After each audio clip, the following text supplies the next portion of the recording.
So unless you've been living under a rock, or maybe you don't have TikTok, either one, a creator called Keith Lee shared an ordering hack where you go to Chipotle and you order the quesadilla with steak and fajita veggies. But what really brings this dish over the top is the honey vinaigrette from Chipotle. And I would know because I have been doing this hack for years. Before I started keto anyway. This ordering hack from Chipotle became so viral that Chipotle banned it. And so today we're gonna be making a keto. This honey vinaigrette that comes from Chipotle, I used to order it and put it on everything. And I had to give it up because of keto, because it has 18 grams of carbs per serving. And honestly, I never thought, why can't we make this keto? Because I think that we can.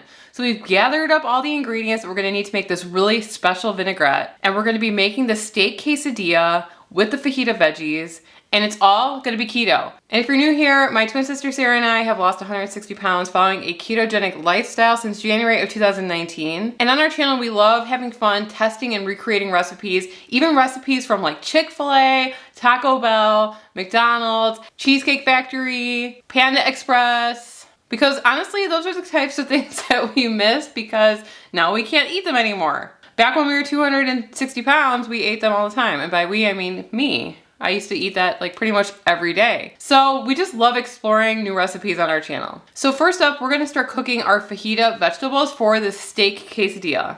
To a pan on medium heat, we've added in a couple tablespoons of avocado oil. You could use olive oil if you wanted to. We added in a whole red onion and 2 green peppers, but we are making this for 4 people, including 2 husbands who like to have multiple. If you want to kind of pare down this recipe, you can have it or third it. We're going to be cooking this on medium heat for like 4 or 5 minutes, but Chipotle likes to keep their vegetables kind of like on the crunchier side. So if you want them to be softer, then cook them a little bit longer. To season these vegetables, we added in about half a tablespoon of salt and a tablespoon of dried oregano. We mixed that all together, and then we're gonna put these off to the side. The next thing that we're gonna talk about is the cheese. So we did some research and Chipotle uses Monterey Jack cheese. So that's what we're gonna be using today. We have a whole block of Monterey Jack cheese that we shredded. You could use mozzarella though, or another type of neutral cheese for this recipe. The next really important, probably the most important component of this whole dish is gonna be recreating Chipotle's honey vinaigrette. Obviously you can't have honey on keto, but that's where this comes in.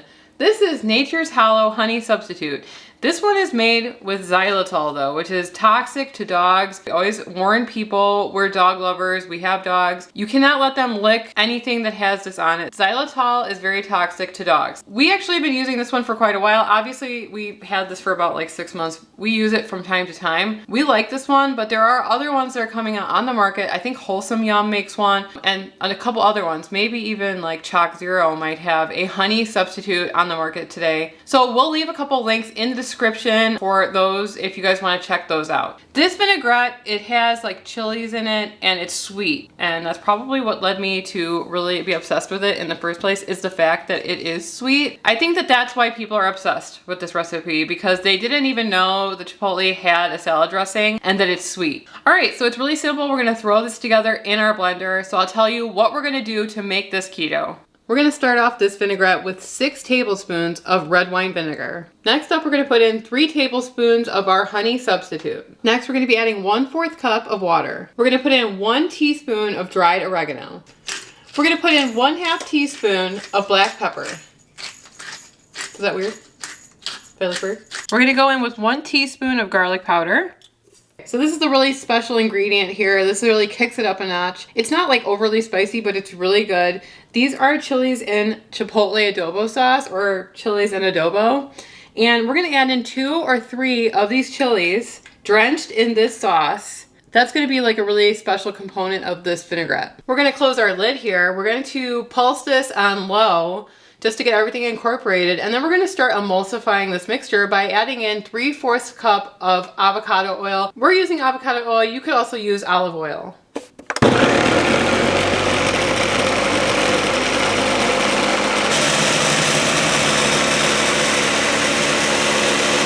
I tried it, it's really good. It's on the spicier side. I think I want to water it down just a touch because Chipotle's is pretty watered down, so I might add a little bit more oil, maybe 1/3 cup, and a little bit more water, maybe 1/4 cup. Don't worry, we're going to be writing all of this in the description. This is an experiment for us because we've never made this before. Okay.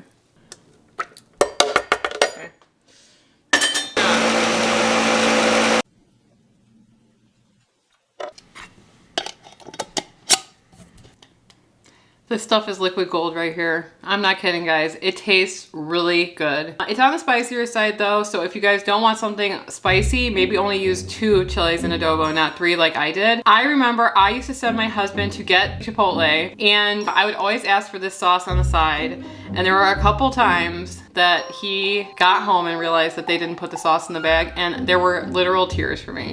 So I never made him go back, but I did make him feel bad about it. Not that I feel bad about that now, but that's how good this sauce is, and I haven't made it ever. And so it was so easy to make. So you could store this in the refrigerator for a couple of weeks. You could put this on salads and on tacos or whatever you want, and you can just store it in a mason jar like I did. So next up, we're gonna be working on the protein for this recipe. You could use chicken or shrimp or any other type of protein that you want if you don't like steak, which is what we are gonna be using.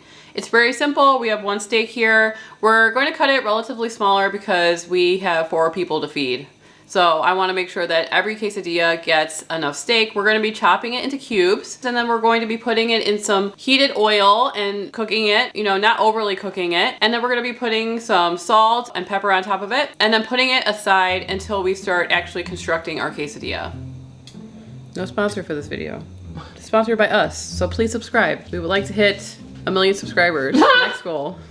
And by the way it's going to be a long time. So please subscribe, help the cause. So we have our components ready. We have our fajita vegetables off to the side. We have our grated Monterey Jack cheese. We have our steak set off to the side, and we have our dressing. We're gonna talk about the tortillas. And this is a controversial topic for many, okay? Because these are our favorite kind of tortillas. They are the Mission low carb tortilla because we like them. They taste like a real flour tortilla to us. So these are the ones that we use. They can raise your blood sugar, but in this lifestyle, you have to find out what works for you. And for us, eating this a couple times a week, it works for us. There are other brands of tortillas out there that do not raise your blood sugar as much as this one. In fact, we can link it below. Steve from Serious Keto did a video where he tested about 11 different tortillas, and he tested his blood sugar after eating them. And you guys can watch that if you guys want to make a decision about that type of thing. We're relaxed here.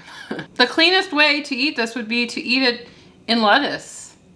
Not with the cheese or anything, but like to make some cauliflower rice, put this on top, and then put the vinaigrette on top of it. However, that is not sounding fun to me right now. So one of the tortillas that Steve tested in his video, you should definitely watch it though, was the La Banderita, I think it was called, tortilla. And that brand of tortilla raised his blood sugar the least in his experiment, I think. Definitely less than this one. So check out that video. So the way that we're gonna do this is, I'm going to fry up this tortilla in a little bit of oil. I'm gonna fry it gently on both sides so it maintains its integrity. On the second side, after you've flipped it over, you're gonna start building out your tortilla. We're gonna put cheese on the entire tortilla and let that melt. And it should melt because of the residual heat, because you did cook it on both sides. And then we're gonna put the steak and the fajita veggies on one side so that we can close it easily. I think that Chipotle uses burrito-sized tortillas for their quesadillas. So these are definitely not that size. So you have to kind of be thoughtful about how much you're gonna be putting inside of these before you fill them so that you can actually close them. Another thing, there are some of you guys that complain about low-carb tortillas and you say that they don't taste good. They're raw. It's raw. Gordon Ramsay. A la Gordon Ramsay. A la Gordon Ramsay. He like called me and he said, why are people eating these raw? Tortillas are meant to be fried or baked or heated up in some way. Do that and change your life, seriously. We're gonna plate these quesadillas up. We're going to put our sauce in a little dish. We're gonna add some sour cream on the side, and then we're gonna go downstairs and we're gonna try this viral Chipotle hack. Ooh, it looks super delicious. Good job. Thank you. This was Emily's idea. Give her that. I have a good idea once in a while, unlike the skeleton hand. I have not computed the carbs for this recipe, but I know that it's better than the Chipotle counterpart. I will calculate these ingredients and give you the carb count on the screen right now. We're also going to be putting this on our website, ketotwins.com. Check it out. So the big viral part is the honey chipotle vinaigrette. So I'm going to just dip and try it. Some people mix it though with the sour cream. So I might do that next, but for now, let's just dip it and try it. I will tell you how much the chipotle carb count is for the sauce compared to our sauce. The sauce is like tangy and sweet and also a little spicy. The bell peppers are still crunchy, which is good. You know, usually I do cook them a lot, so I can see having them cooked a little bit under is nice. It gives you that nice crunch. Wow, it is so good. It's better than Chipotle. Sometimes restaurants can be hit or miss. Sometimes you get like a really full burrito bowl or burrito salad, and then the other times you get something that hardly has anything on it. So Chipotle introduced a cauliflower rice that had like cilantro and lime on it. And I ordered it for the first time. I swear I got 4 granules of cauliflower rice the first time I ordered it. And it was $3 for that portion. Like, they just had none left, so they put the spoon in the bottom of the thing and then just put it on there. And they charged me for that. But that's super easy to make too. And that would be the perfect side dish for this. Yeah, that's a really great way to bulk up this meal without, you know, using... You could always make 2 quesadillas, but, you know, if you're eating low-carb tortillas, that can really bring up your carb count for the day. So why not have a really nice side of cauliflower rice? And if you guys don't know how to cook cauliflower rice, we have a video to teach you the way that we do. The video is called If Your Cauliflower Rice Sucks, Here's How to Fix It. Millions of people saw that creator's video. Millions of people stormed Chipotle, try to get this hack. They said no. They said we can't do it anymore. Millions of people complained. And then they partnered with this guy and they said, okay, we'll put it on the menu in like a month. Why not have it before everybody else can? Really glad that we tried this. I think this vinaigrette is really great and I'm planning on making it just to have in the refrigerator because it was super simple. It is really good, guys. It's a keeper. It's keto. I'm so happy with it. And if you guys want to see other videos where we do popular recipes from chain restaurants, you can click on one of the videos on the screen and we'll see you over there. Anyway, I'm Sarah. And I'm Emily. And we are the Keto Twins signing out. We're good. Done. Give me that. No, it's mine.